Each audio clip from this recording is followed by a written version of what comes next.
Excuse me. All right. Good morning, everybody. Welcome to the party. Today is Monday. Geez. 3-day weekend got me caught off guard here. Today is Tuesday, May 27, 2025. This is episode 885 of your Simply Cyber Daily Cyber Threat Brief. I am your host, Dr. Gerald Auger. And over the next hour of episode 885, me, you, Lara Flores, Mara Levy, Augusta Delgado, Kayla Kavanaugh, Lara Flores, Nerman, my friend, Marlon Johnson, Semphilist. Oh gosh, we're all going to be shredding the top cybersecurity news stories of the day. And I'll be doing everything within my power to data mine these stories to be able to give you cyber risk reduction value that you can apply tactically at work today, this week, maybe long-term operational for process improvements, or even strategically for growing your information security program in a deliberate way. Good morning, Blood, Sweat, and Rage. As always, if you are a practitioner, you understand the value of staying current, but if you're looking to break into the industry, you may not realize just how important it is to stay current. It's so important that actually you will be asked in any single job interview, how do you stay current on industry? We got you covered here because the Daily Cyber Threat Brief is a phenomenal answer to that question, not only at the surface level for staying current on what trends are happening, but going beneath it and understanding how these stories and these events and these developments intertwine or entangle with each other and provide insights that practitioners would queue up on and key on, whether it's ransomware threat actor developments, law enforcement taking down threat actor groups, espionage capabilities, whatever it is. It's important to stay current, and that's why we do the Daily Cyber Threat Brief. So feel free to stick around and use it to get your job. Just know that after you get your job, that's when the real work begins, and you got to continue to stay current, whether it's here or on another show. Either way, make sure you're doing the things so you can be the CEO of you. Now, I want you to know every single episode of the Daily Cyber Threat Brief for 885 episodes in a row, I don't research or prep for any of the stories. Ain't nobody got time for that.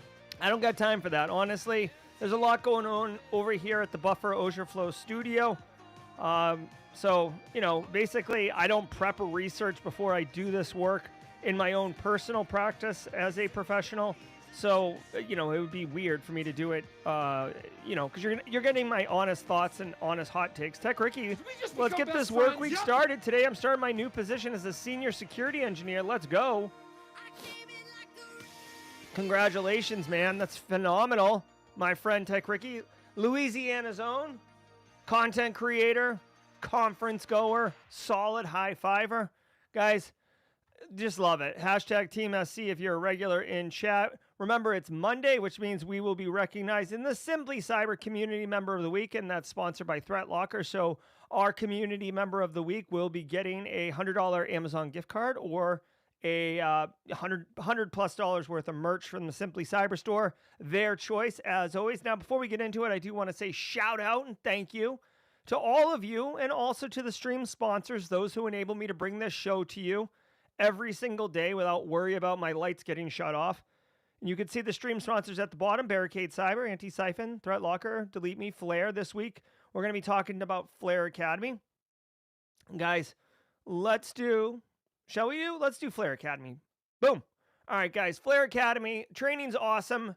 It's super important to hear from industry practitioners presenting in webinar-style formats. I love Flare.io as a cyber threat intelligence platform. But they also have launched Flare Academy, which is a companion to Flare. It mostly centers around this Discord community. But what they do is they bring in very well-versed senior industry professionals to give long-form webinars on a very specific topic. And I want to call your attention to this upcoming one that I'm teaching the PBCC course next week, so I won't be able to do this because I'll be teaching live. But next week on June 4th, they actually have this webinar, 2 hours, introduction to the ransomware ecosystem. Guys, it's one thing to be like, oh yeah, I know ransomware, I know threat actors, I know Black Basta, Lockbit, etc. Yeah, do you know what's going on beneath the hood? Do you know how they're using Telegram? Do you know about their dark webs? Do you know about their leak sites? Do you know how the cryptocurrency pieces move and how they wash them and tumble them and money launder, all those things? If you don't know the answer, if you can't explain that to me right now, then this is an awesome opportunity because it means that you need some, some education. You can get it directly from the source. This industry professional, I believe her name is Tammy Harper. There you go, senior threat intelligence researcher, who is all up in the dark web and knows what's going on in the ransomware ecosystem. Like I said, I hope this is available on replay. I very much would like to watch this myself. I also want to point out that after every webinar, they do a live Q&A in the Discord community. So if you have follow-up questions for Tammy, boom, use the link in the description below for this particular, for Flare Academy in general. But if you want to attend this, also, if you are going to attend this, let me know in chat because I would love to follow up with you just to get what your thoughts were on this particular webinar. Good morning to the mods. Kimberly Can Fix It, Jenny Housley, Eric Taylor in chat. I'm sure Justin Gold's lurking somewhere in there. Speaking of Eric Taylor, let's say what's up to barricadecyber.com, 4to5 365, guys. Hold on, let me get my ad read. Boom. Is your Microsoft 365 environment secure with business email compromise attacks on the rise? Your entire operation could be at risk. Let me juice the mic a little bit. 4to5 365 from Barricade Cyber Solutions is your defensive shield. Their team of experts implements proven security standards to protect your business from cyber threats, ensure compliance, and safeguard your sensitive data. They've helped countless organizations strengthen their M365 defenses with tailored solutions that address real-world threats. Don't wait until after a breach. Oh, thank you. Don't wait until after a breach to take action. You can visit fortify365.com. That's fortify365.com today to learn about how they can secure your Microsoft 365 environment against tomorrow's threats. Thank you, Eric Taylor and the team over there. Tech Ricky letting us know that those recordings are available in the Flare Discord server, so you can imagine you can find me on the afternoon of June 4th after teaching, getting all up in there. Now, I want you to know that every single episode of the Daily Cyber Threat Brief, including this one, is worth half a CPE. So say what's up in chat, grab a screenshot. Once a year, count the screenshots, divide by 2. It's just that easy. You can see I've got chat right above my head. Team SC, the chat, you guys are always active and heavily involved in the show, which I love. I'm big on support, inclusion, empowerment, and all about good times. So grab a screenshot. Make sure that you include the title of the YouTube video, which should say today's date, May 27th. And yeah, file it away. You got to have your name, the date, what's the program, who's the instructor, all these things. So definitely make sure you get all that, and you won't have a problem when it comes time. As always, do check with your certification body to make sure that instructor-led live stream webinars do count. There is a little bit of nuance, right? I had someone ask me recently if they watched the live on replay. Does that count? To me, it's still live, right? I mean, so I don't know. But you just have to check with your certification body, as it were. I also want to say shout out to, here we go, Brandon Corbin, Blue Badge, passed the CYSA Plus on Friday, carrying the momentum into this week. Yes, sir. Nice job, Brandon. That's awesome. Super pumped for you. Congratulations. And keep the momentum. Keep crushing. That's always important. Guys, I want to tell you really quick about this opportunity with Antisyphon Training. They are running a Blue Team Summit. This is an absolute free conference you can attend virtually. So travel isn't required. Cost isn't required. This is so on brand for Antisyphon. If you are interested in attending a free Blue Team Summit, go check this out. I'm going to drop a link. It's on antisyphontraining.com. The link is in the description below. But I want you to take it one step further because I'm all about empowerment. That is a core value here at Simply Cyber. I would love to empower you to take your career to the next level. Consider submitting a talk to this conference. It is new speaker friendly, okay? I recently did a video on the channel on how to submit a CFP, right? Here we go. Where is it? Right here, okay? How to submit your first CFP. I'm going to link to this in the description. Please, I strongly encourage you, take the first step. Even if you don't want to speak, go through the process of submitting a CFP and see if it gets accepted. You can decide to decline once it's accepted, right? That's always an option. All right, I also want to say shout out to Threat Locker. We're going to do the Threat Locker. And while that's happening, I'll ping y'all in chat. But if today is your first episode, hashtag first timer in chat. Drop a hashtag first timer in chat. If it is your first episode, we love welcoming our first timers. We have special sound effects and emotes for all y'all. Let's do Threat Locker, and then it's time to get into the news. I want to give some love to the Daily Cyber Threat Brief sponsor, Threat Locker. Do zero-day exploits and supply chain attacks keep you up at night? Well, worry no more. You can harden your security with Threat Locker. Worldwide, companies like JetBlue trust Threat Locker to secure their data and keep their business operations flying high. Threat Locker takes a deny-by-default approach to cybersecurity and provides a full audit of every action allowed or blocked for risk management and compliance. Onboarding and operation is fully supported by their US-based Cyber Heroes support team. Get a free 30-day trial and learn more about how Threat Locker can help prevent ransomware and ensure compliance. Visit threatlocker.com.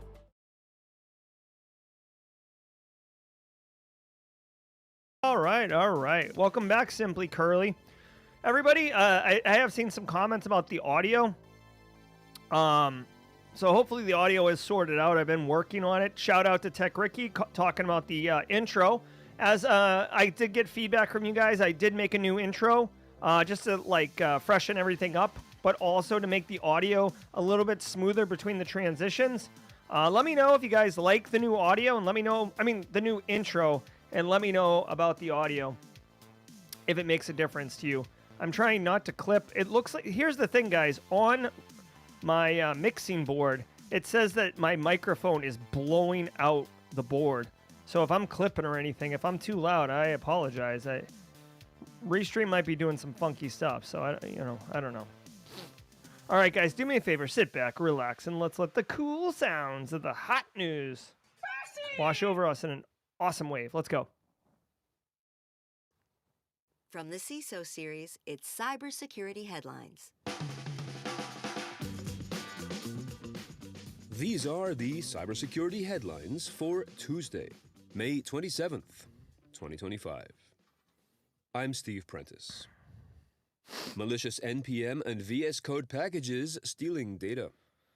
As many as 60 malicious NPM packages have been discovered in the package registry with malicious functionality to harvest host names, IP addresses, DNS servers, and user directories to a Discord-controlled endpoint. This is according to a report from a researcher at Socket Security. The code is designed to, quote, fingerprint every machine that installs the package, while also aborting the execution if it detects it is running in a virtualized environment associated with Amazon, Google, and others, end quote. The stolen information includes host details, system DNS servers, network interface card information, and internal and external IP addresses, all transmitted to a Discord webhook. There you go. All right, so this attack technique it's not new. All right, so I do think you should be aware of this particular paradigm of malicious threat actor. Essentially, it's a modern supply chain attack. The threat actors are infecting open source code at repositories like NPM and VS. I guess I'm not familiar. I assume this is Visual Studio, and I don't know. I assume that there's some type of Visual Studio code repository, but think of like PyPy or even GitHub or NPM, these type of things where software engineers share code for reusability and speed of coding. What they're doing is they're infecting those softwares, essentially Trojanizing them to do additional things. Faisal Basa, welcome to the party. And then when you install them, unknowingly, it grabs a bunch of metadata about your environment, IP addresses, NIC, MAC addresses, etc., right? DNS servers. And then it just throws it to a webhook on a Discord server, which basically means either there's more automation going on once that Discord server webhook happens, or a threat actor comes in, pours their cup of coffee, goes to the, DNS bot channel or whatever, whatever channel it is that they've set up to collect this information. And then they start going through it to see what they can harvest. Honestly, if I was a threat actor, which I don't support or endorse threat actor or cyber criminal behavior. But what I would do is get the webhook and then fire that into some other automation because you're trying to make this as optimized as possible. Right, you're going to want to put it in some type of more like a spreadsheet or a CSV file in order to take action off of it. If you think about it for a minute, if it's coming in on Discord, you're going to have to like read it, copy and paste out of it. Ain't nobody got time for that. Are you kidding me? Ain't nobody got time for that. You're going to go through all the trouble of writing Trojanized software with a webhook that scoops it up and dumps it into a Discord, and then you're going to manually harvest the data. Get out of here with that noise. Okay? Like that's like having like a industrial grade agricultural farm and then hand sorting the apples at the factory after you use some type of like drone combine harvester thing to pick everything out of the trees in the field. Like, come on, ain't nobody doing that. All right, what do you need to be aware of? You need to be aware that this is definitely an attack sequence.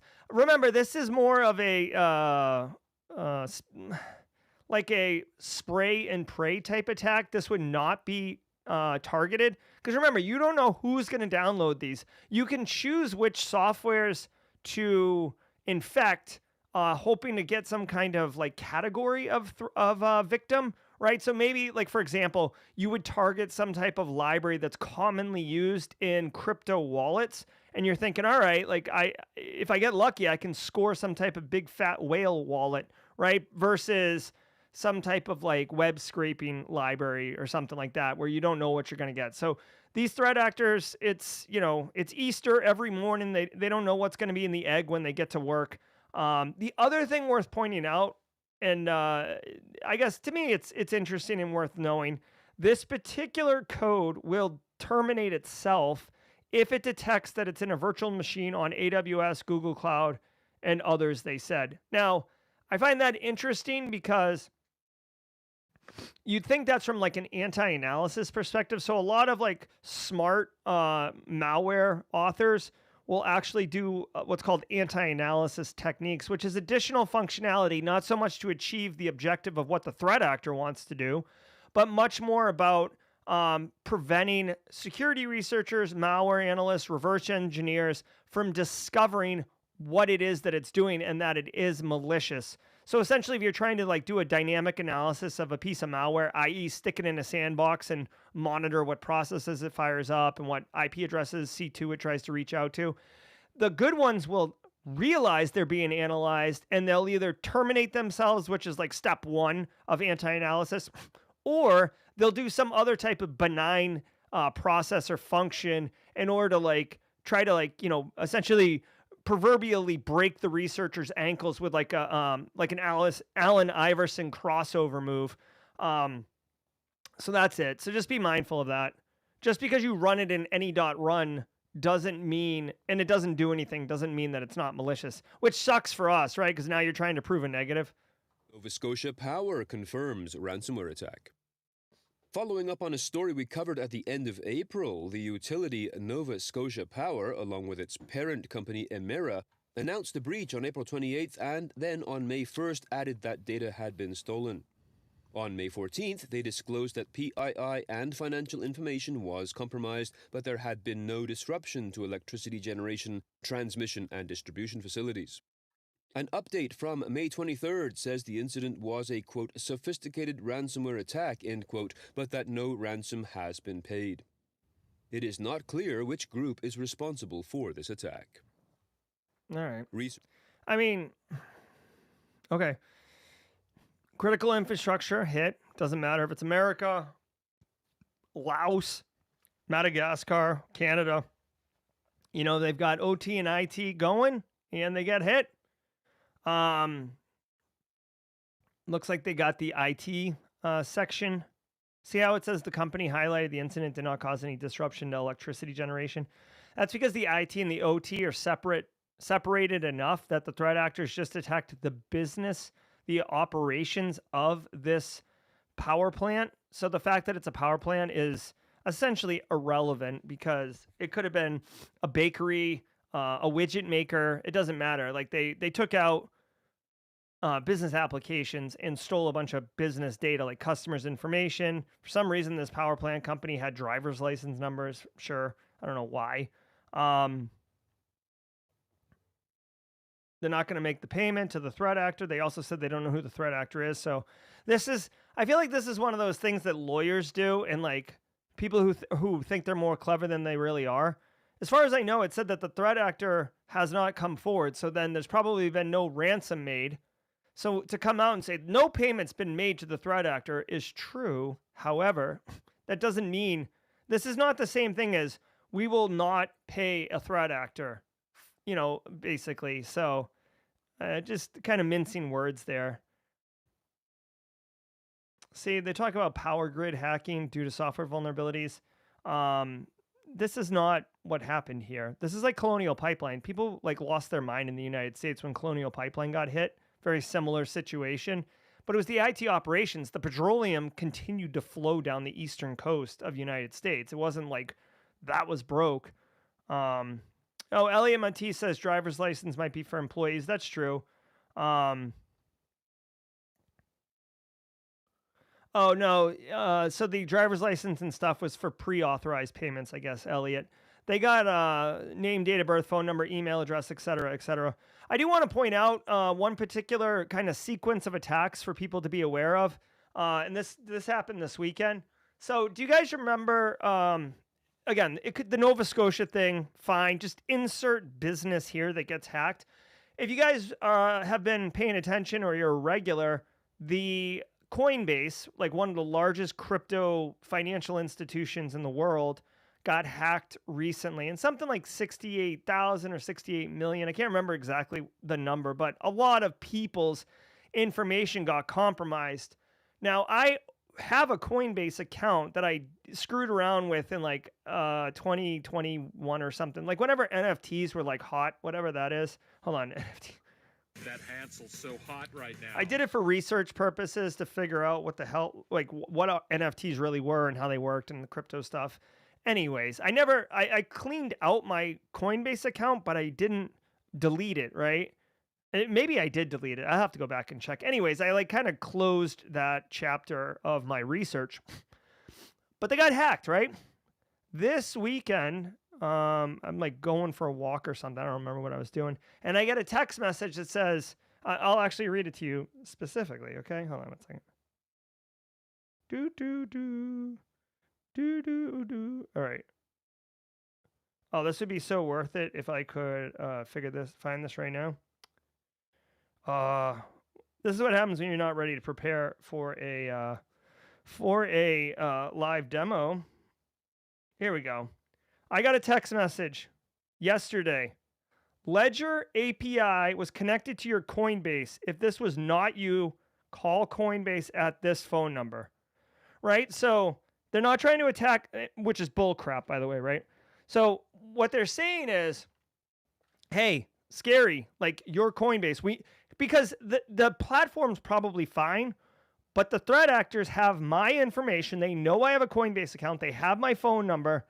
They can send a text message that purports that some change has been made to my account and then give me the phone number to call them, which is, scammer call center or whatever. I didn't call it. I don't want to know what they're doing, but that's one way that this information can be weaponized. That's not logging into my, secured Coinbase account. So just interesting stuff. Researchers claim Chat GPT03 bypassed shutdown in controlled test.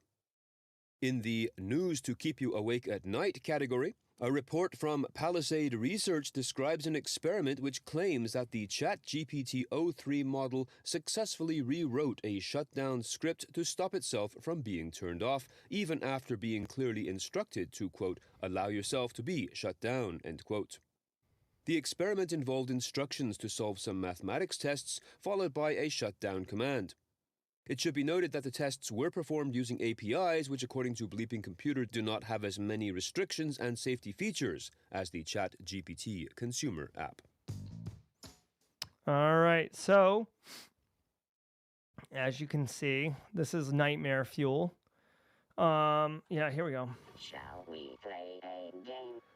Again, I think the devil's in the details. Do I think that there's a real existential threat of sentient AI? Yes.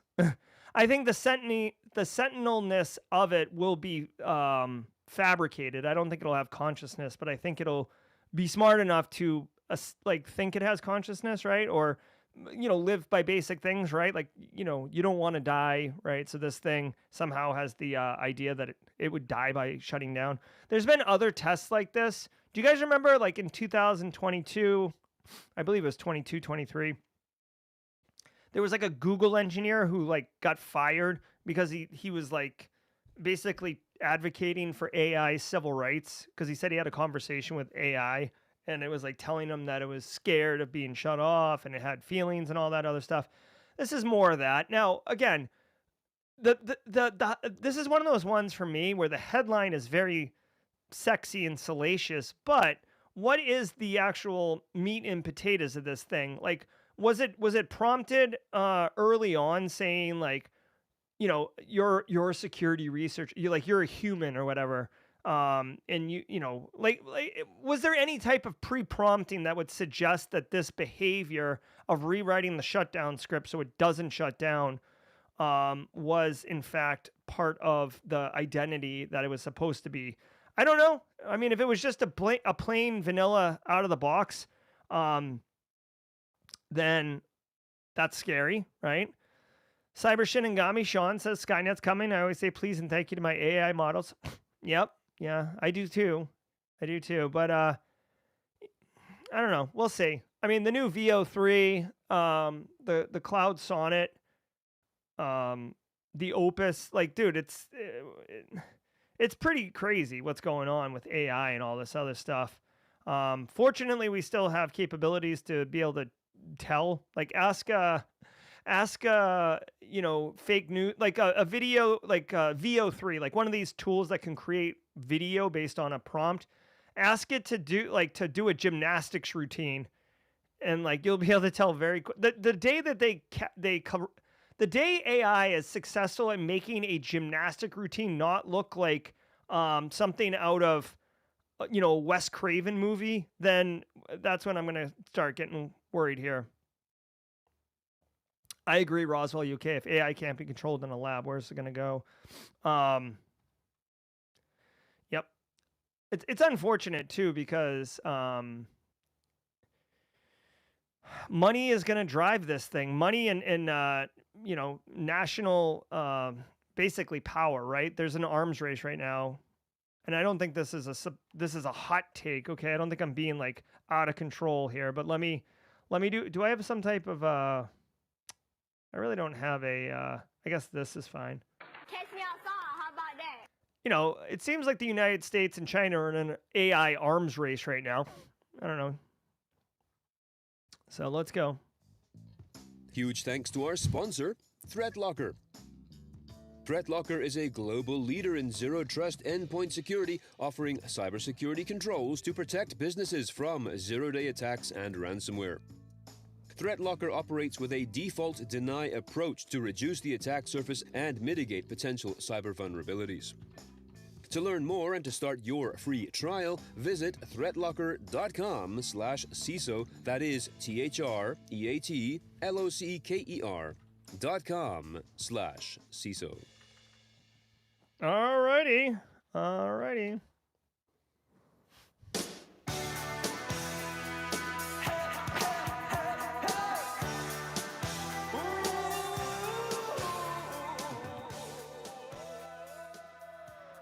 All right, y'all. Hope you're all having a great day.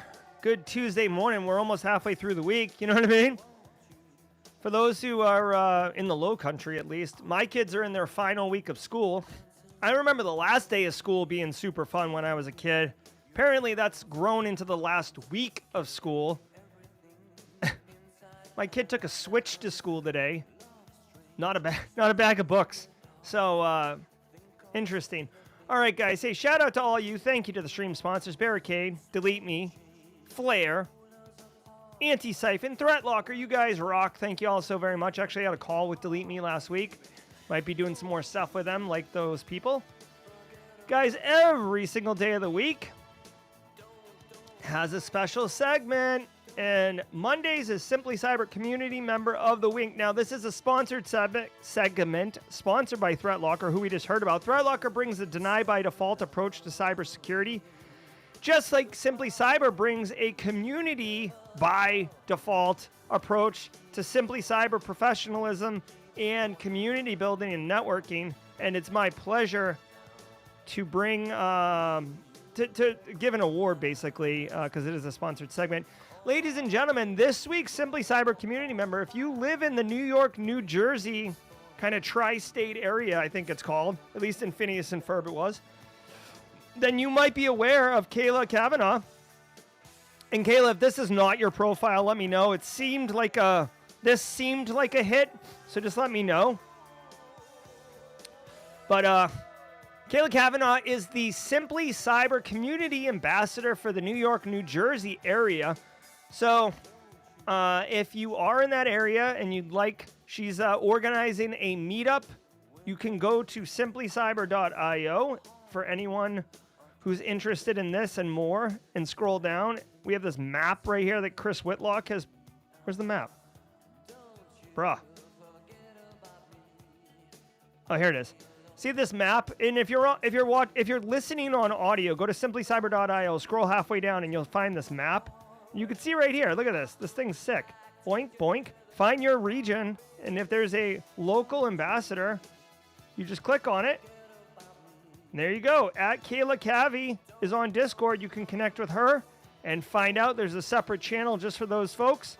Kayla Kavanaugh, your Simply Cyber community member of the week. Thank you all for what you do. Let's go ahead and get the laws going here. And Kayla, thank you so much for taking on the responsibility of getting the community going. Let's get our laws on, y'all.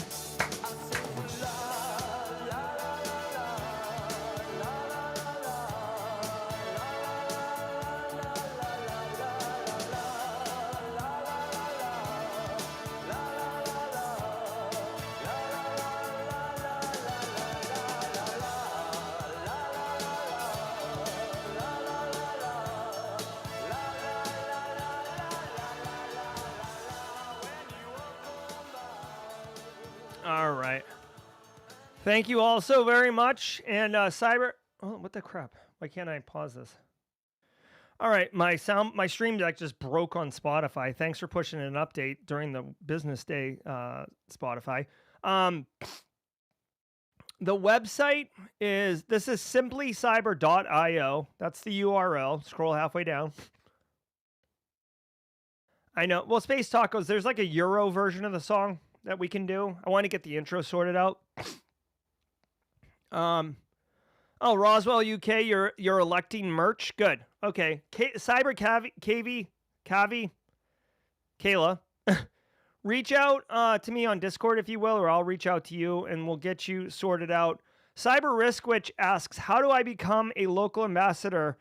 Reach out to Chris Whitlock. I will say that there is a bit of not initiation, but like, you don't just get to be an ambassador. There is a little bit of prep work that has to be done.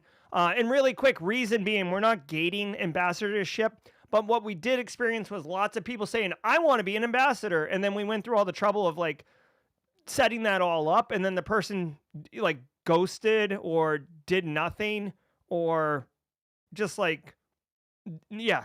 So anyways, in order to ensure that those local communities are successful, there's a little bit of prep around it. So what is going on with my stream deck? So my stream deck for real just broke. Here we go. China-linked APT started exploiting Ivanti EPMM flaws shortly after their disclosure. According to researchers at Eclectic IQ, the group named APT UNC5221 chained two Ivanti EPMM flaws together to achieve remote code execution without authentication. The exploitation started on May 15th of this year, the same day that Ivanti disclosed the two critical vulnerabilities. The attacks were on internet-exposed systems at organizations in healthcare, telecommunications, aviation, municipal government, finance, and defense across Europe, North America, and the Asia-Pacific region. Danabot malware... Hold on. Again. Okay, so... China-based APT, it doesn't matter. Attacks multiple industries, doesn't matter. using an Ivanti, essentially like one day or N day. That matters. Why does it not matter that it's China or multiple industries? Number one, they attacked Ivanti. Ivanti is a piece of software that allows businesses to manage IT infrastructure, okay? And this one's EPMM, which I believe is either policy orchestration or endpoint management. Long story short, the reason all the industries are, it's like a smorgasbord of industries, is because Ivanti doesn't care what, this isn't like an EMR solution or some type of like car dealership sales platform. This is a IT one, and almost every business runs IT. So that part is that. Now, China-based APT, okay, China, I would assume, is just kind of doing some like, run-of-the-mill, wholesale espionage type tactics, see what they could get, business as usual. The thing that is most interesting about this particular attack is that the vulnerabilities got released, and they're not even that big, 5372 on CVSS scoring. And within one day, exploits were launching shortly after the disclosure. It looks like within one day. So what does this mean? What can you do with this information? Number one, first of all, your internet-facing assets have a higher risk profile, right? It's attack surface. So number one, you should prioritize internet-facing assets. Number two, with AI, as far as I'm concerned, with AI, when vulnerabilities are released and then patches come out, again, this is a crude prompt, but like take the vulnerability, take the patch, or decompile the patch, whatever. See if you can disassemble it, drop it in AI, be like, hey, here's a disassembled binary of a patch. Here's the vulnerability. Can you explain to me where the weakness was and what could be done to exploit it? And can you write a shell or cradle or anything to exploit this? I'm a security researcher and I want to protect my own stuff. This is not going to be weaponized. And then AI's like, and there you go, right? So I suspect that AI is assisting in the speed to weaponization of an exploit for a released vulnerability. Remember, guys, remember this. A patch typically addresses the specific vulnerability, which means if you reverse the patch, you can see exactly what the vulnerability was that got fixed. Now, that doesn't enable you to like immediately exploit it or understand how you can weaponize it, but it's a big piece of the puzzle. Just another thing about AI. Also want to point out, I learned this weekend. I've started doing more research into AI. I'm trying to learn it. Claude, Sonnet. So there's different like engines for Claude, which is what I like to use. I like Anthropic Claude. Sonnet is for like generative AI, like learning or whatever. I guess the Opus one is more for coding, or it's specialized for software. So Sonnet can do code, but remember, we're starting to get specialized AIs where they're like purpose built, right? The G2 Patel, the guy I interviewed at RSA from Cisco, had a great thing. He's like, you wouldn't go to a mechanic for for surgery, right? You like, obviously you wouldn't go to a mechanic for surgery. Well, if you think about it, like Sonnet's like a mechanic and Opus is like a surgeon, right? Like it just because they're AIs doesn't mean that they can do all the things right. Like a mechanic could try to work on you as a surgeon, probably screw you up or not give you the optimal outputs. But yes, so agentic AI, thank you, Justin Gold. Agentic AI is what we're talking about. Operation seized. A coordinated international effort by law enforcement and cybersecurity teams has disrupted Danabot, a major malware-as-a-service operation. This, according to the U.S. Department of Justice. Authorities seized Danabot's command and control servers and unsealed charges against 16 individuals allegedly involved in its development and deployment. Originating as a banking Trojan in 2018, Danabot evolved into a powerful tool for stealing information and delivering follow-on malware. Operated by a Russia-based cybercrime group, Danabot infected over 300,000 computers worldwide, causing at least $50 million in damages through fraud and ransomware. This takedown follows the recent dismantling of the Luma Stealer operation, another global info stealer network that infected around 10 million systems. I mean, come on, let's do a double on this one. Nice. Okay, so Danabot. I hadn't even heard of Danabot, honestly, but I heard of Luma Info Stealer. Dude, I love it. I love that law enforcement's coming for you. Like, I want people to feel nervous. I want them to be looking over their shoulder. Where was this one? Russia-based. Okay, so Eastern Europe is like a hotbed for cyber criminal activity because they get a lot of top cover and protection. It's called like bulletproof hosting, if you will. Let's see. The thing is, I'm curious how they got in. If they did do a takedown in Russia, it gets very complicated with borders and stuff like that. How did they get this guy? So they got Rostom Rafalovich Galyamov, 48, of Moscow. Deployed and developed Quackbot, which is a massive one. And they seized $24 million in cryptocurrency. Not a bad payday, you guys. Oh, cool. And there's more information coming Friday. Let's see. Dude, this is a major win for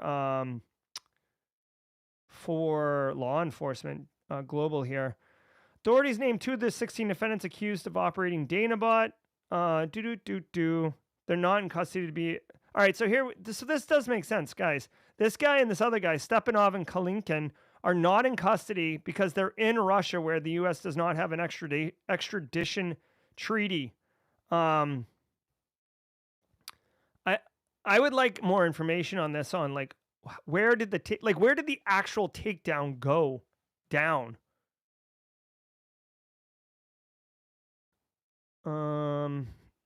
This is a big story. I can't do it on stream right now, but what I would encourage you to do is read this story. I'm actually going to read it in depth. I don't research or prep for these stories, so something like this I wasn't ready for, but I would recommend reading this one. This one's kind of a big deal.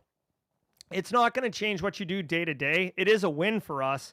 But to me, it's much more interesting geopolitically to understand, A, how the law enforcement coordinated, and 2, how they got into Russia. Now, I will tell you, this is a hot take, so get your tinfoil hats on, if you will, squad members. I'm going to do my tinfoil hat here. Typically, Russia protects these cyber criminals, and the only times I've seen the Russia basically not give cover, there's been a couple times. One, specifically, like Revo ransomware got raided. They made a big commercial spectacle of it. And Russia did it like 2 days before they invaded Ukraine. So I actually think that was just bad timing for Revo, where they got scooped up as part of a, hey, look over here, not over here kind of thing. Number 2, I don't have specific threat actor groups in mind right now, but sometimes it seems like if they don't support or they don't do what they're told, or they piss off the wrong person, the threat actor groups, then the full force of Russian, the political machine is turned against them, right? So like, oh, you don't want to do what we're asking you? You get no more bulletproof coverage. You're not part of the club anymore. So that I think is what's happening. This Danabot one, because there were so many law enforcements involved, Russia may have taken a, bend the knee, if you will, or taken a concession. Like, oh, guys, you got to give us something. Okay, here, you can have Danabot because whatever. So, again, I'm really curious how this particular attack went down. How this takedown went down. Who was involved, and if there was any, where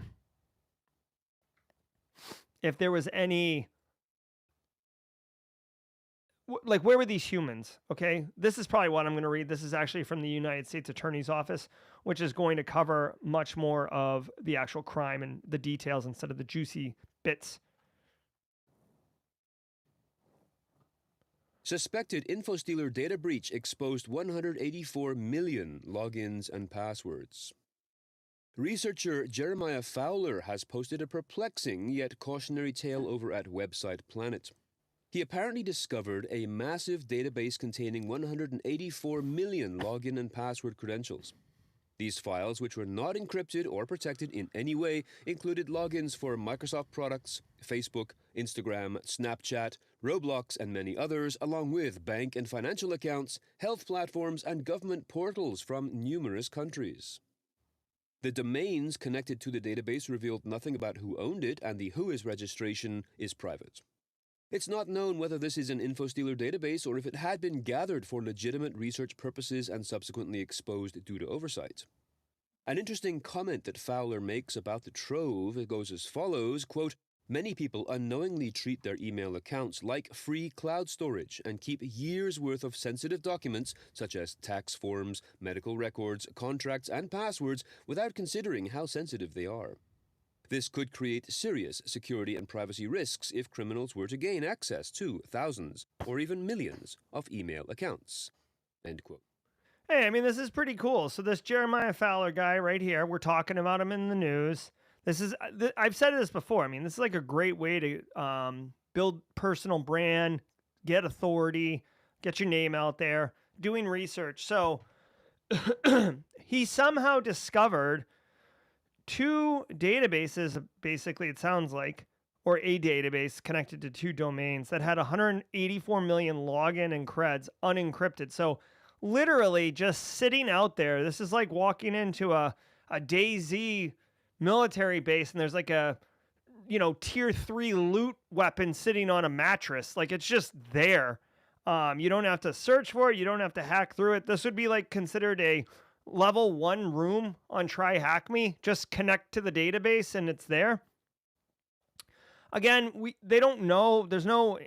This seems like it's abandoned data. Like someone was doing something, either a threat actor or a business like Facebook, and essentially just it got left behind. This gives you insight into a couple things. One, if you are doing this kind of data collection legitimately, you should absolutely have good data governance and delete things when you don't need them anymore. Number 2, you should encrypt data at rest, especially if it's just a big ass database sitting there with all this sensitive information. Whoever was collecting this information knew the value of this information. Nobody collects 184 million login and passwords and is unaware of the sensitivity of it. Additionally, the weird thing, again, is that there's one domain name that's parked, meaning someone registered it, but they don't have any like web server. They don't have anything running on it. And then the other domain isn't even registered, which means you could register it. And then, if there is automation still set up, sending things to that domain, you could obviously see it, right? Because you'll be in control of the domain at that point. I am curious how he found all this stuff. Honestly, I'd be curious what his research process looks like.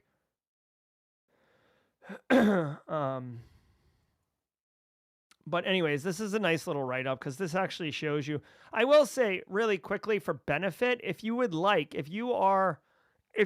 Augusta Delgado or Kyle, if you're a one-person information security shop, you're responsible for doing all the things, or you're an MSP and a small MSP and you've got a lot of clients or whatever, and you want to throw a bone for some security best practices, some cyber hygiene, this news article actually has a really great section called the potential risks of data exposure of PII and login and passwords. And they go through a bunch here: credential stuffing attacks, account takeover, espionage, phishing, social engineering. Just like I got that Coinbase text message. That's what's up. And then how can you protect yourself? So I'm not saying you inundate your end users, right? You don't want to inundate Carl with all this information, but like literally grab one of these, credential stuffing attack, and then grab one of these things to protect yourself. I recommend the 2FA one or MFA. and just pair them together. Hey, everybody, if your username and password got compromised, you could be attacked via credential stuffing, or threat actors can try to use your username and password to log into other websites, right? Or social engineering. Hey, this, your data gets breached and they send you a message and say, hey, your username is X, Y, and Z. Your password is X, Y, and Z. Your account's been compromised. Click here or call here, right? Make it real, and then give them a piece of information that they can use for cyber risk reduction. Bro, if you want to help protect yourself, enable multi-factor authentication. It's very simple. Here, look at this screenshot, all right? That's what I would say. Most organizations have a basic understanding of... All right. Hey, so check it out. CISO series only had 6 stories today, so we're starting the jawjacking a little early.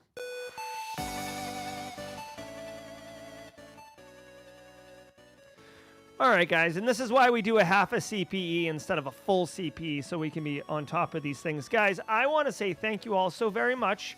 We're off and running on a Tuesday this week, May 27th. If you got to go, get out of here. But let me tell you something that's unfreaking believable. I think you're going to like this. Today, we're starting to do this every other Tuesday, and we might even increase it to weekly, depending on how much bandwidth we have here. But today, if you are a GRC Mafia person, where's my GRC Mafia people at? I'm going to go ahead and self-identify as GRC Mafia. Simply Cyber Academy is doing weekly or bi-weekly lunch and learn series. This is a professional educational opportunity. You can get CPEs. We're working on having some type of automation to fire a CP off. Oh, Tidbits Tuesday. Yeah, I should do a Tidbits Tuesday, actually. But today, Steve McMichael is going to help report phishing campaign results to executives. So, guys, maybe you run a phishing campaign. Maybe you have a tool that does phishing. But what? So what? What do you do with that information? How can you use that information to educate your executives? What's the best way to do that? Steve McMichael's going to go through and show you tactically how you can do this today at 1 p.m. Eastern Time. Literally, you can leave. You could somehow report to your executives later this week on your phishing campaign results using the knowledge that you learned in today's Lunch and Learn. So I'm very excited. I'm very proud of the Lunch and Learn series that we've enabled it and trying to bring more value both to you and to Simply Cyber Academy, since we're trying to grow that a bit as well. So come join us. I'll drop a link in chat. Let me go ahead and like that. Drop a link in chat to Lunch and Learn. All right. We'll do the Tidbits Tuesday over on Jawjacking. Guys, if you got to get out of here, be well. But otherwise, if you want to hang out, we're going to do some Jawjacking. Jawjacking is a 30-minute AMA segment where I will do my best to answer all your questions. So sit back, relax, and let's go get Jerry Guy. I'll see you at Jawjacking. Ever wonder what it takes to break into cybersecurity? Join us every weekday for Jawjacking, where industry experts answer your burning questions about the cybersecurity field. Live, unfiltered, and totally free. Let's level up together. It's time for some Jawjacking.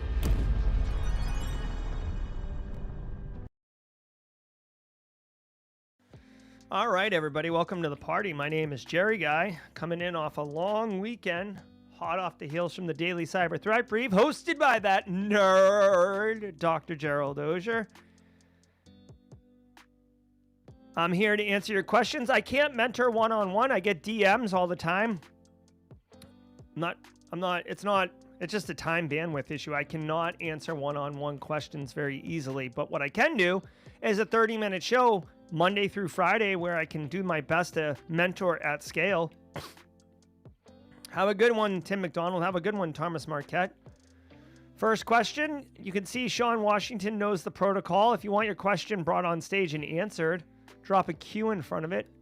Sean says, trying to teach my kids Python, any platforms that would be appropriate for my 10 and 12-year-olds. I don't know. So I don't know off the top of my head. What I would say is, Sean, it might be beneficial to take one step before Python. There's some really, really great children-focused platforms for learning programming.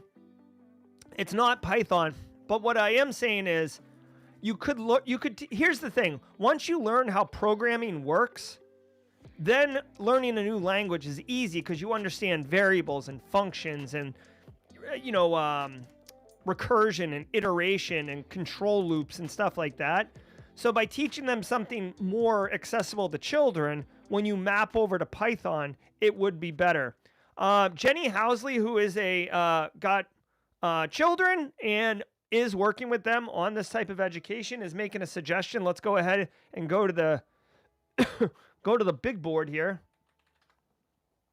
She recommends tinker.com, coding for kids and teens made easy. 5,000 award-winning lessons, and there's a Python one. So why don't you just skip the line and use Jenny? 60% off forever. Jesus, that's quite the deal. So Sean Washington, you can get the best of what I have just said and what Jenny Housley's recommending. This is what I would do right here. Python on tinker.com. Thank you, Jenny Housley.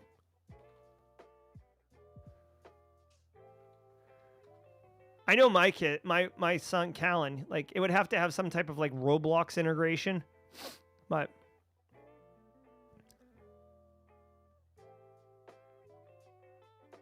all right, here we go. Continuing to look at chat. A lot of recommendations people talking about in here for the kids coding. Great question, Sean. Have a great day, Nerman. People are saying try Scratch first. Let's check out Scratch.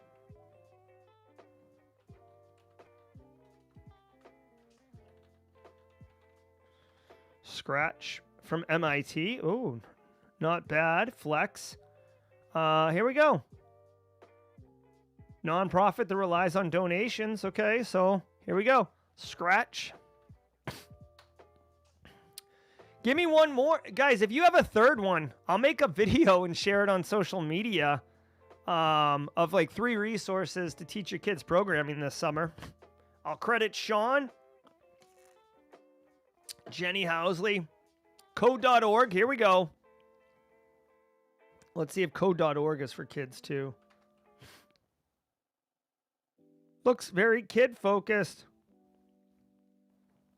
All right. It's happening. 1 second. I'm taking a note. Code. Whoops. Code. Tinker. And what was the third one? What was the third one? Oh, Scratch. Kids Code. All right. Look for a social media post later today. Every kid whose parent is a Simply Cyber community member is going to cuss my name out. They're like, I was going to have a great summer, and then this nerd put a post out about where I can learn to do summer school. Rawr.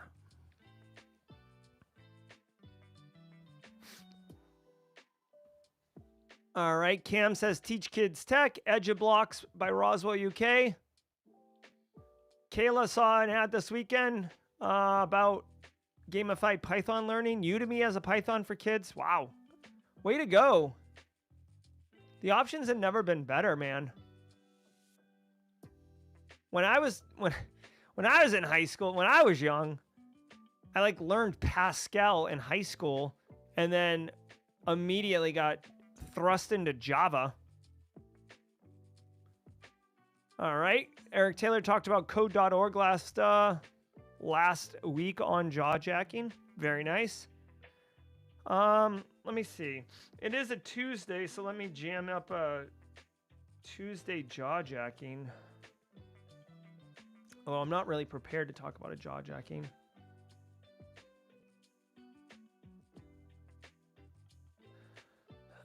What other questions we got? Yeah, no call vol yet. Ramiro wants to know if 6 years old is too young, Jenny.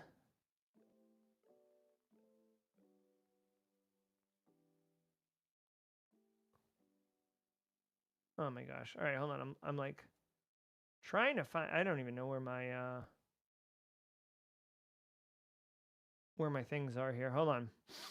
What else we got? Keep Python at 8. Thanks, Jerry Guy from Danny. Some nerve making me smarter instead of letting me endlessly scroll. That's right. Yeah, I've got a Tidbits Tuesday for folks. Hold on one second. It's like a really cool. I'll share it in a second. I'm trying to get the Tidbits Tuesday graphic up so you guys can, so we can vibe on that. Also, I want to let everybody know that in addition to the Lunch and Learn today at 1 p.m., we've always got so much going on here at the channel. Today's Monday. Today's Tuesday, which means we do not have a live stream or a video dropping today. We will in Q3.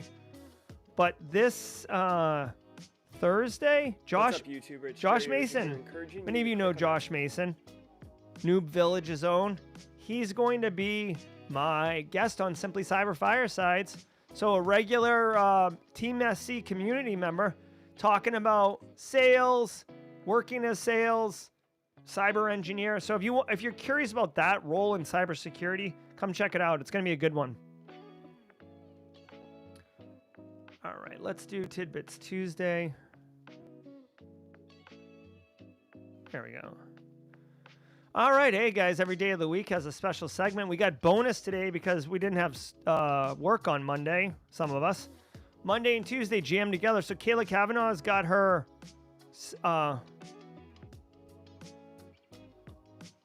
hold on one second. I'm going to get this question, Cyber Risk Coach. Anyways, Tidbits Tuesday. Guys, I've been working on learning AI. I've been studying. It's still so massive that it's hard for me to get a good little program in place. But this weekend, I actually saw a really awesome YouTube video that has a really awesome use case that has got me excited. So if you didn't know, and Chris Whitlock knows this one, N8N is this automation, AI automation workflow thing. And it's super powerful. Hold on one second. Let me do this one.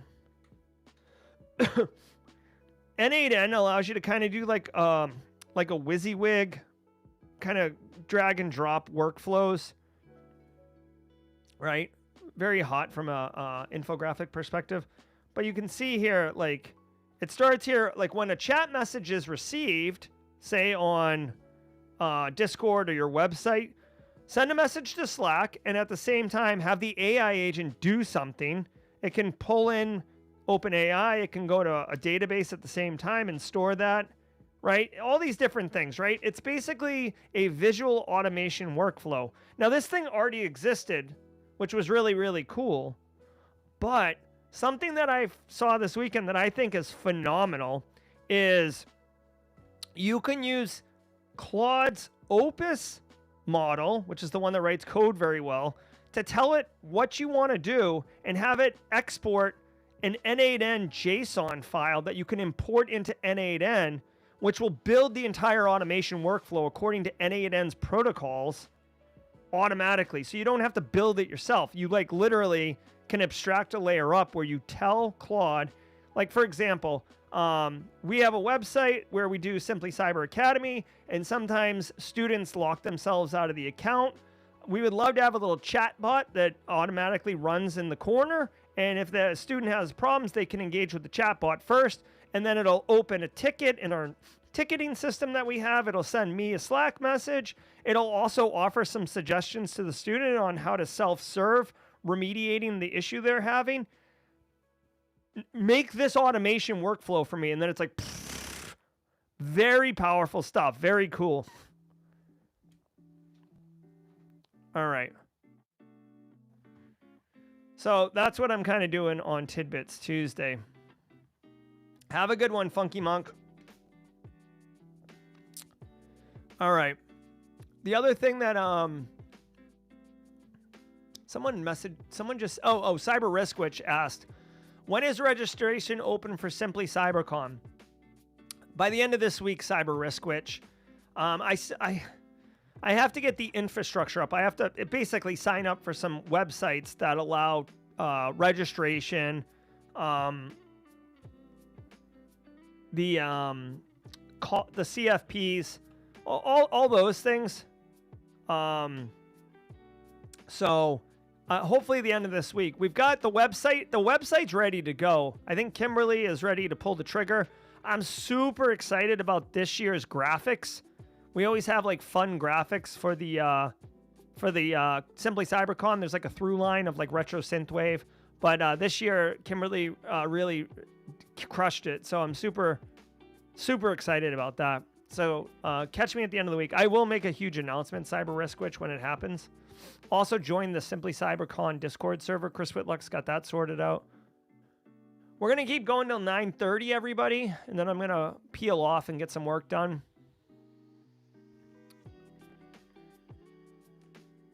Is Kimberly in the background? Yes, Kimberly is an integral part of Simply Cyber and all the things that are happening here. I'm very, very happy that she's a partner, if you will.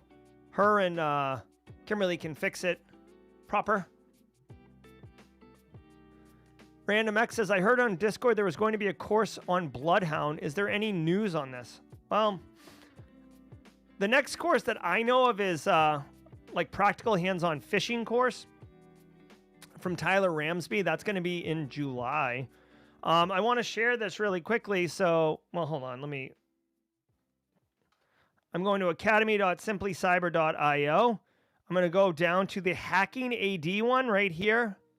Random X Hacking Active Directory by Ryan Yeager. A free course, which means anyone can sign up for it right now.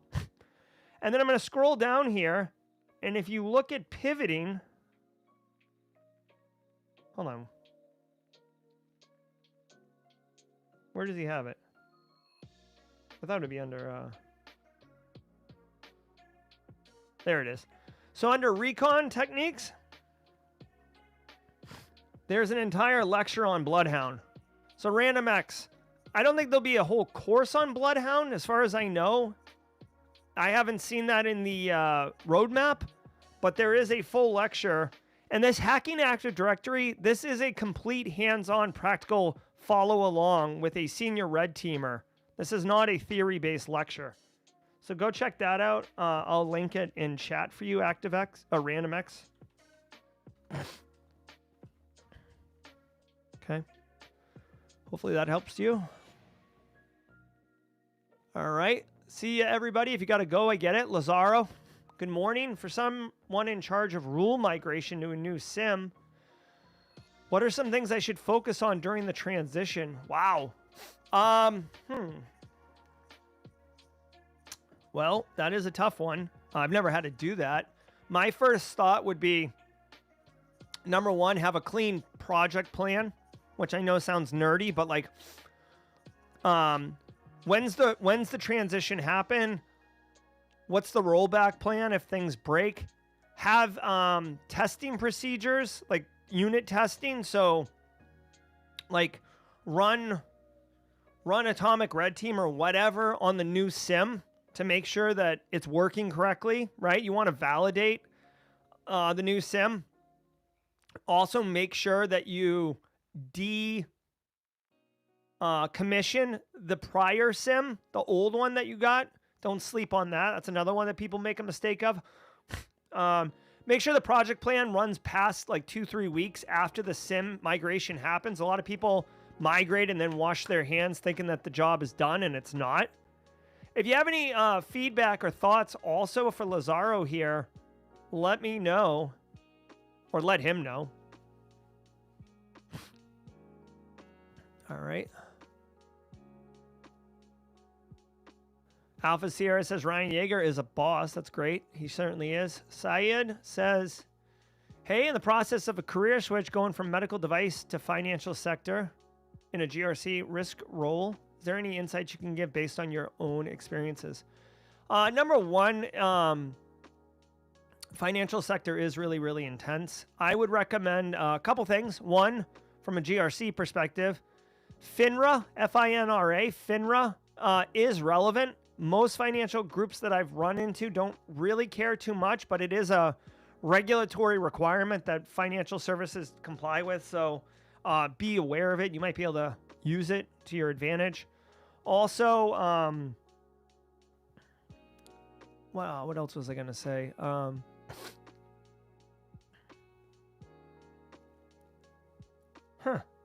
I just like totally like brain, like my brain just like crashed, like blue screen to death. Yeah,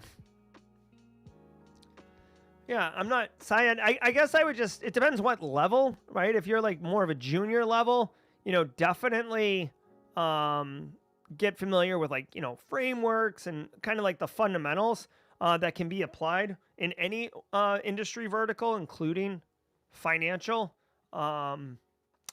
There's also FS ISAC. That would be good to get on. Like if that's like a quick win. If your organization isn't already brought into that, you can definitely get that going and look like a hero day one. This is the FS ISAC. It's the Financial Services Information Sharing and Analysis Center. This is great. Okay. Also, if you wanted to, Syed, check out MITRE ATT&CK. I don't know if there's an easy way to sort by people getting targeted. Not really. You can't really do it by vertical, but this is like the main page for threat actor groups. I'm just going to Control F and type in financial, right? Now, this is not the most elegant way of doing it, but you can certainly, according to Control F, there's 42 instances of the word financial on this page. So from a TTP perspective and a threat actor concern perspective, you technically could identify these 42 and then look for commonality in their TTPs under MITRE ATT&CK. This is a bit of work, okay? But you would look like a boss. And then once you find the commonalities of their TTPs under MITRE ATT&CK, you could then increase focus on those particular. So you could do risk assessments that aren't just generic enterprise risk assessments, but you could do risk assessments for higher likelihood threats and techniques, and then bring that. And then you're not just saying, oh, we should, you know, be on the lookout for not fake, but persistence mechanisms and scheduled tasks, right? You could say, listen, I've done the research. I've looked at 42 different threat actors, and 36 of the 42, or 82% of them, all use scheduled tasks for persistence mechanisms. We should increase our protections around that and our detections of scheduled tasks being established for persistence. I think those are my two, or a couple thoughts for that. But definitely a great opportunity. Congratulations on the job, too. Ronell Wood says, how do you try and avoid burnout? Some days for me, I just don't feel the same spark. Yeah, I mean, I don't know. I mean, this is a very personalized question. Many people deal with it different ways. For me personally, I've learned to lean in when I'm inspired. So when I'm burning out, I can lean back and I don't feel like I'm not pulling my own weight because I've invested a lot of capital while I was like inspired. So that's kind of one way to do it. Also, personally, there's a million things in cybersecurity, right? So if whatever you're working on is not really getting you super excited, if there's an opportunity to like look somewhere else that's still in cyber but is getting you excited, right? Like let's just make an example here. Ronell Wood. Let's just say Ronell Wood right now is doing like his third CMMC readiness audit for the year, okay? And Ronell's like, oh my God, like another CMMC, so boring, whatever, right?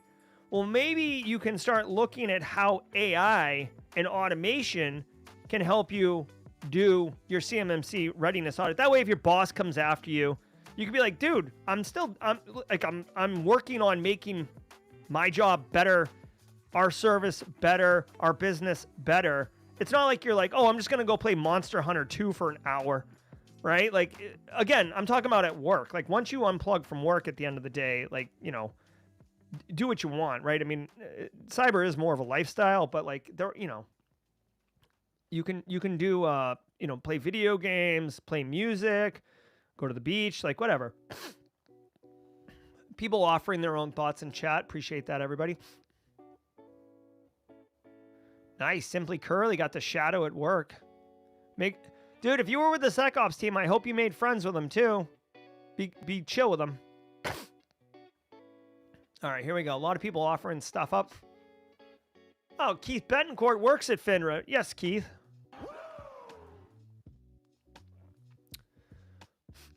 All right. I like to run.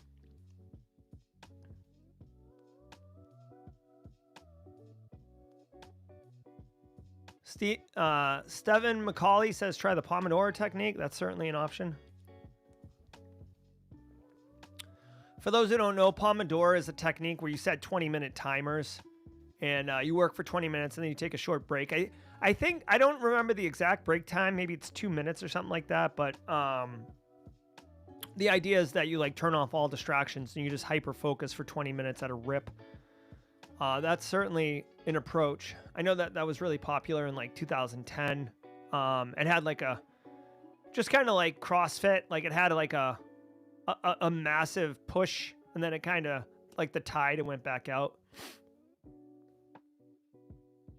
All right, what else we got, everybody? Smile and wave. No problem, Ken.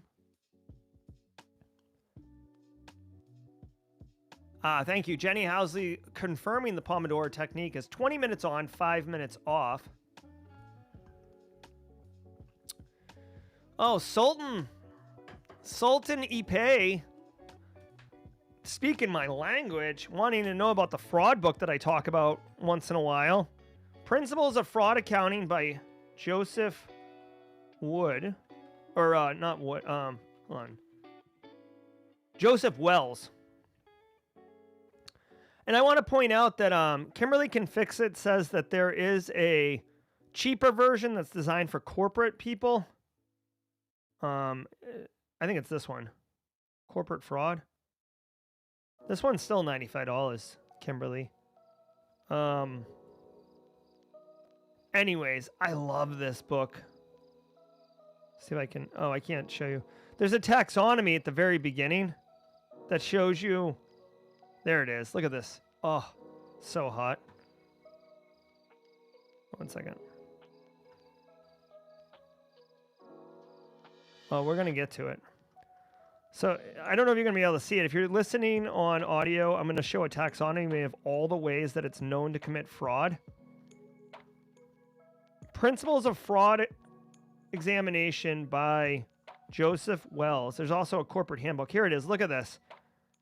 Here it is. You can't really see it very well, but there's 3 main ways of doing it. Corruption, asset misappropriation, which is the most common one, and then financial statement fraud, which I think is what Enron and Tyco were up to. And then within asset misappropriation, you can misappropriate cash or inventory, and the cash one you can see is like totally blown out. And then, dude, once you're there, there's all sorts of stuff. Skimming, larceny, understating, overstating, not recording, ghost employees, ghost vendors, shell companies. It's crazy, dude.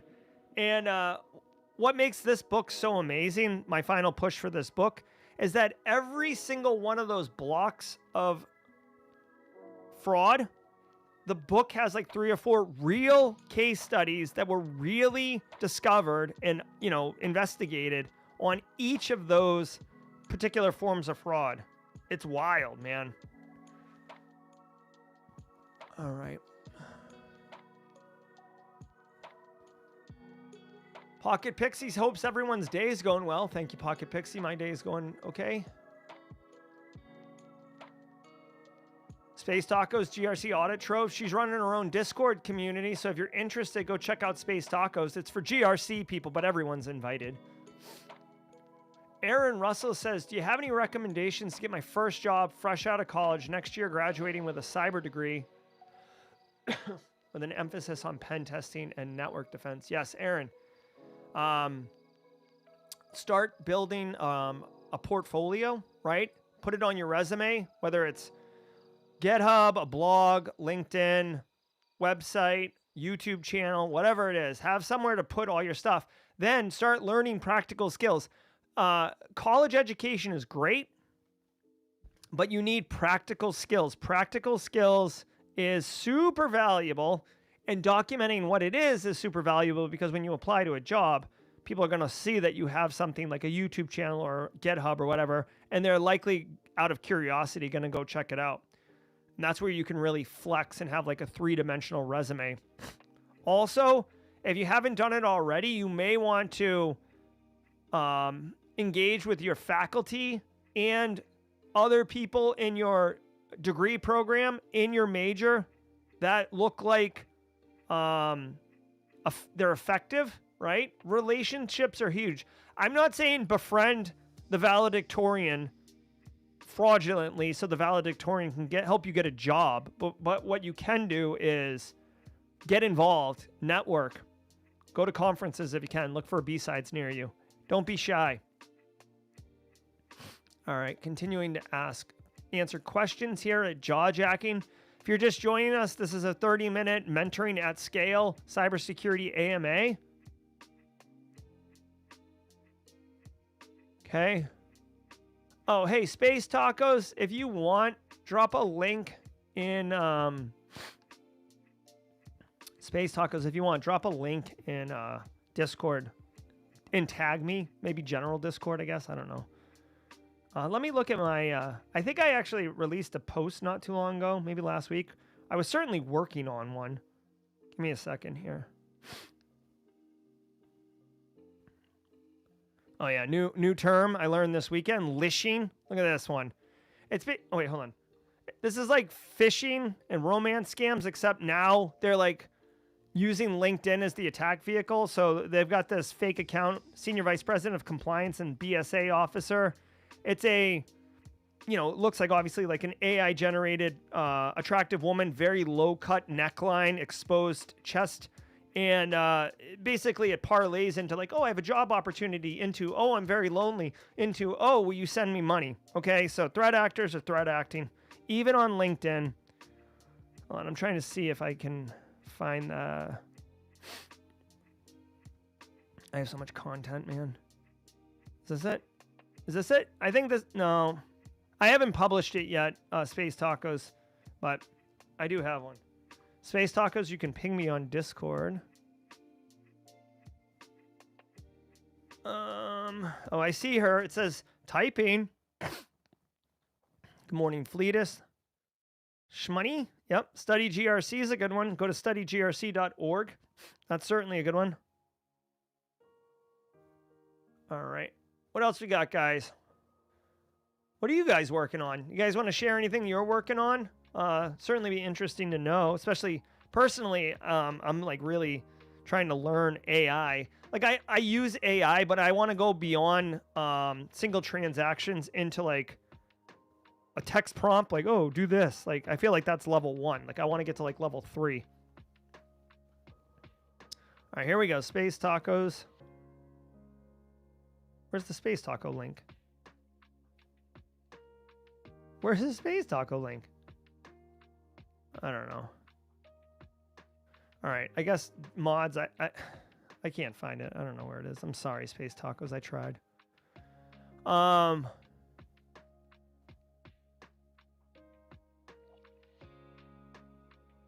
Ooh.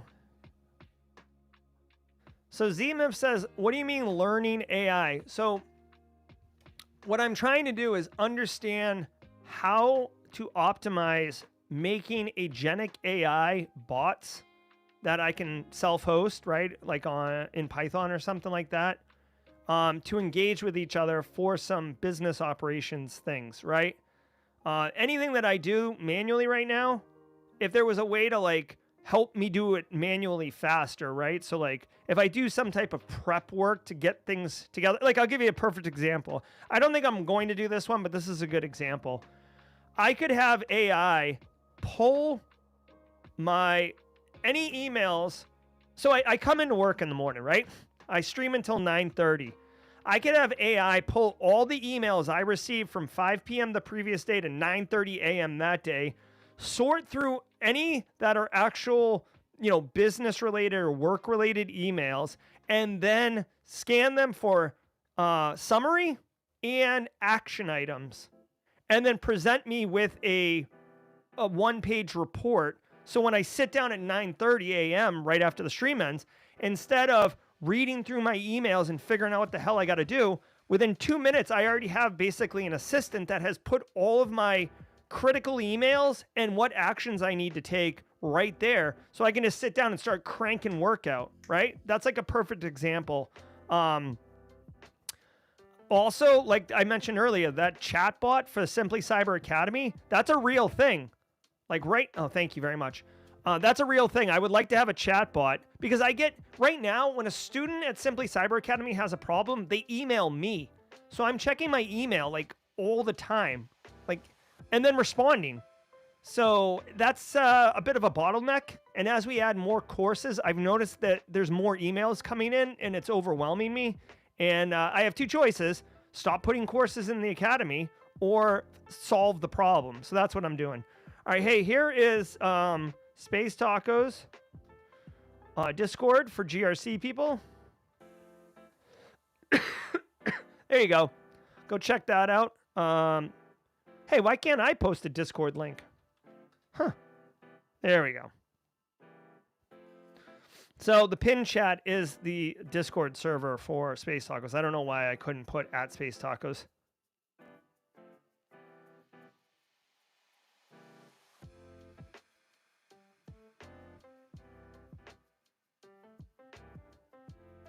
Cool.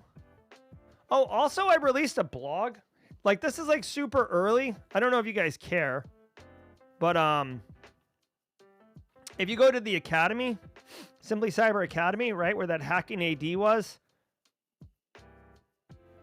right at the top, we now have a blog. You guys see that? Right? Blog. And I'm slowly starting to do this, okay? And you'll see, like, basically, it's right now, it's like a lot of my GRC-focused YouTube videos. I'm taking the critical pieces of information and taking those and converting it into a blog post. So it's just a different vehicle for getting this information. Some people I've noticed prefer reading. Some people prefer watching. So we've launched that. So Steve's got one here. Tyler Ramsby is going to have a couple coming out. Ryan, and then we'll actually be asking if people would like to guest blog for the Simply Cyber Academy blog. We're certainly super into that. I just wanted to get some content in here and kind of like beef up the Academy. So if anyone has any feedback on the Academy blog, let me know. I'm certainly very receptive to feedback, just like I did with the audio in the intro. Thank you, Space Tacos, right? The reason the audio for the intro has been changed is because Space Tacos voiced some concern. All right. What else we got? Cam says they run a part-time business, grouping emails without work orders, and takes me 2 hours. Yeah, thank you, Cam. So Cam nails it, right? I mean, dude, again, I'm not trying to like automate myself out of a job, but if I can use AI to take the things that take the most amount of time and make it faster, that's a huge value. That's why I'm trying to learn AI. I'm not trying to write my own AI. I'm not trying to build LLMs and stuff like that.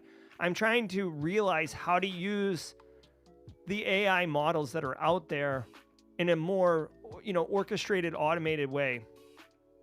It's just like it's kind of like learning cyber for the first time. There's just like so much information that it's a bit overwhelming.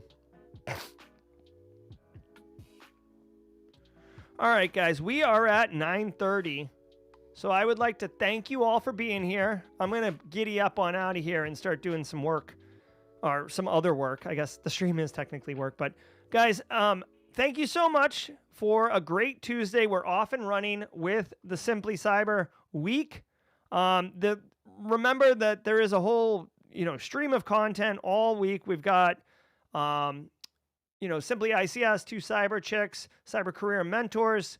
We got Simply Social Engineering coming in Q3. We've got Simply Secured with James McQuiggan at 35,000 feet coming in Q3. We've got Simply Offensive with Philip Wiley coming in Q3. We've got Simply Defensive, of course, with Josh Mason and Wade Wells on Mondays. So a lot of great content. We're busy bees over here, but we're doing it to provide, basically empowerment opportunities. That's why, in case you haven't noticed, guys, the reason that we have so many pods on the channel is because I'm not an industrial control system person. I understand offensive security, but that's not what I do. I understand defensive stuff, right? Threat intel and whatnot, but I'm not doing that day in and day out. So by getting these experts and giving them podcasts and platforms, we're able to better serve the community. So that's kind of the mission underneath Simply Cyber Media Group, as well as with the Academy and getting Tyler Ramsby, Ryan Yeager, et cetera, on the offensive side. Tyler's actually taken a more involved role as kind of like the curator for the offensive security stuff. So that's super exciting. Anyways, I'm Jerry from Simply Cyber. Thank you all so very much. Shout out and love to the mods who are definitely enabling us to have best streams possible. Be well, everybody, and have a great Tuesday. Until next time, stay secure.